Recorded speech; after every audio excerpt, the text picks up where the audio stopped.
ದಿನ ಭವಿಷ್ಯ ಎಷ್ಟು ರೆಲೆವೆಂಟ್ ಅಂತ? ದಿನ ಭವಿಷ್ಯ 2025 ಈ ಕಾಲಘಟ್ಟಕ್ಕೆ ನಿತ್ಯ ಭವಿಷ್ಯ ಅನ್ನುವಂಥದ್ದು ವರ್ಕ್ ಆಗದೇ ಇಲ್ಲ.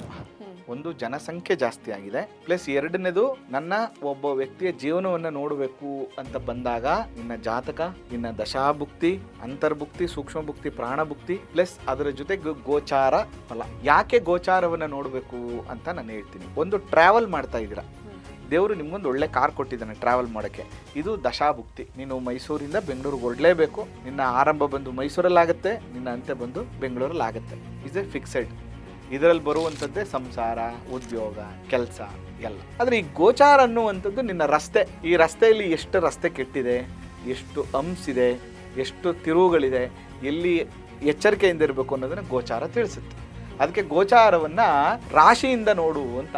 ಯಾಕಂದರೆ ರಾಶಿ ಮನಸ್ಸನ್ನು ಇಂಡಿಕೇಟ್ ಮಾಡುತ್ತೆ, ಲಗ್ನ ನಿನ್ನ ಔಟ್ಲುಕ್ ದೇಹವನ್ನು ಇಂಡಿಕೇಟ್ ಮಾಡುತ್ತೆ. ಅದರಿಂದ ಗೋಚಾರ ಫಲ ಅನ್ನುವಂಥದ್ದು ಬಹಳ ಮುಖ್ಯ. ಆದರೆ ನಿತ್ಯ ಭವಿಷ್ಯಕ್ಕೆ ಅದು ವರ್ಕ್ ಆಗಲ್ಲ. ನಿತ್ಯ ಭವಿಷ್ಯದಿಂದ ಯಾವ ಬದಲಾವಣೆಗಳು